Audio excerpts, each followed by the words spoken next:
Hi, I'm Dr. Nick Neneman with Neneman Chiropractic Clinic, and thanks for joining us again for another week in our video blog series. This week what we're going to talk about, a very interesting, informative topic. We're going to talk about osteoporosis. I'm sure all of you know what it is or have an idea of what it is. It's very common in the population. So first of all, what is osteoporosis? To explain it basically, it is thinning of the bones or a decrease in bone density. Second question is, who does it affect? Well, the most common population it affects is the elderly. As people age and get older, it's pretty typical for their bones to thin and lose density. Believe it or not, it's actually more common in women, especially elderly women, and this is because of the decrease in estrogen.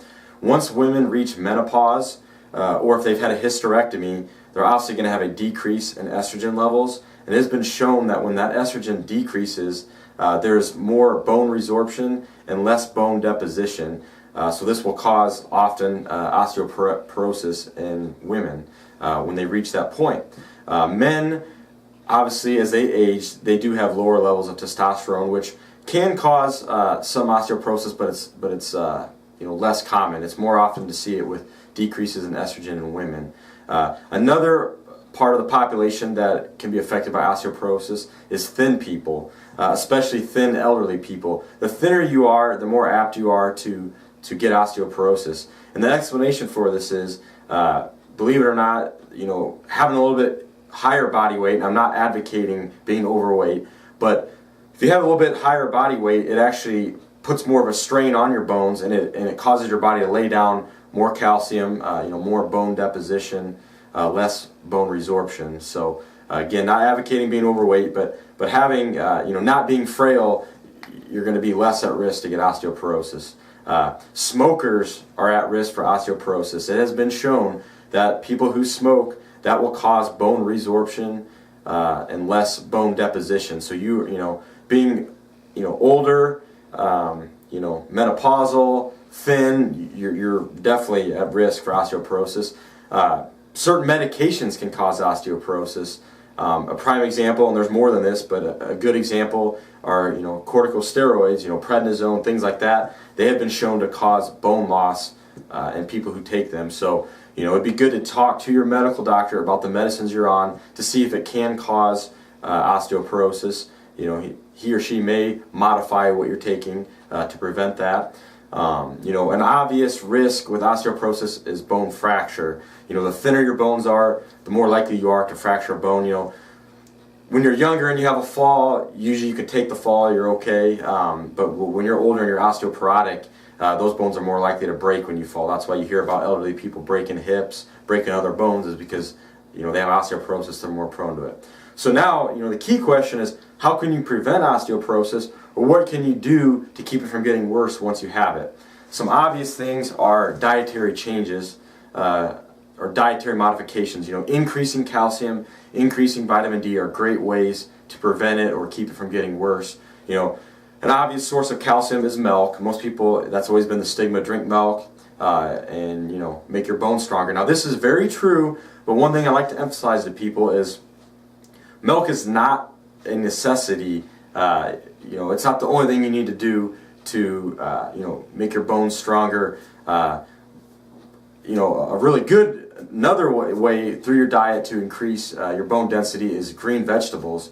That is a great way. And some people don't like green vegetables, but there's tons of calcium in it. Things like kale, broccoli have lots of calcium, so that's a great way to increase calcium in your diet. With vitamin D, types of fish like salmon, tuna, shrimp, are great sources of vitamin D. And believe it or not, egg yolks have gotten a bad rap. People a lot of times just want to eat egg whites, but egg yolks, they have lots of vitamin D in them. So, you might want to think twice before you get rid of that egg yolk. Next time you have eggs, you can get a lot of vitamin D in that egg yolk. Then, a lot of people have heard this, is the sun is a great source of vitamin D, and that is very true. Sunlight makes your body produce more vitamin D. Now, obviously, when I tell you this, you need to be smart, because being in the sun for too long, you can obviously, it could cause skin cancer. So, I obviously advocate using sunscreen to prevent skin cancer. Using sunscreen can decrease your body's ability to produce vitamin D. So, again, you got to be smart about it. Little bits of sun are great for vitamin D, but don't be out there too long, and don't go completely without sunscreen, because you're obviously putting your skin at risk that way. Other ways besides diet and the sun to get to increase bone deposition is exercise. Like I talked about the body weight thing, this is a similar reason. The more you exercise, the more strain you put on your body, the more your body has to put down, lay down extra calcium, extra bone deposition. It's just a natural way to make your body produce more bone, higher bone densities by exercising, by putting strain on it. Being sedentary, sitting around, you're more apt to have, thinner bones and you're more prone to fractures. And then another obvious way is if you're a smoker, to quit smoking, because again, smoking thins your bones. So quit smoking, and you're more, you're less likely to get osteoporosis or for it to get worse if you already have it. Now, a question you may be thinking is, well, if I have thin bones, do I need to avoid going to the chiropractor? And the reason, and the answer is no. If you have mild to moderate osteoporosis, you can still get adjusted. I adjust people with osteoporosis every day.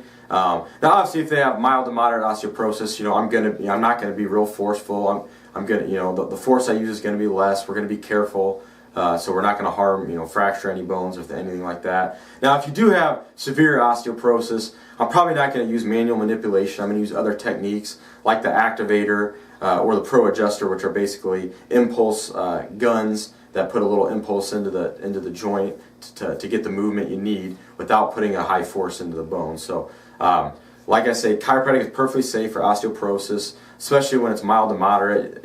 The person's going to be perfectly fine with adjustments. And again, if it's severe osteoporosis, we're just going to use like an impulse pro adjuster or activator, a low force way to treat you, but yet not put you at risk for any fractures or anything like that. So this should be very informative for you. Hopefully you understand osteoporosis more now, know what it is, how you can prevent it, and hopefully you understand now that you can still get adjusted if you have osteoporosis. So join us again next week for another great topic. Have a great rest of the week and great weekend. We'll see you next week. Thank you.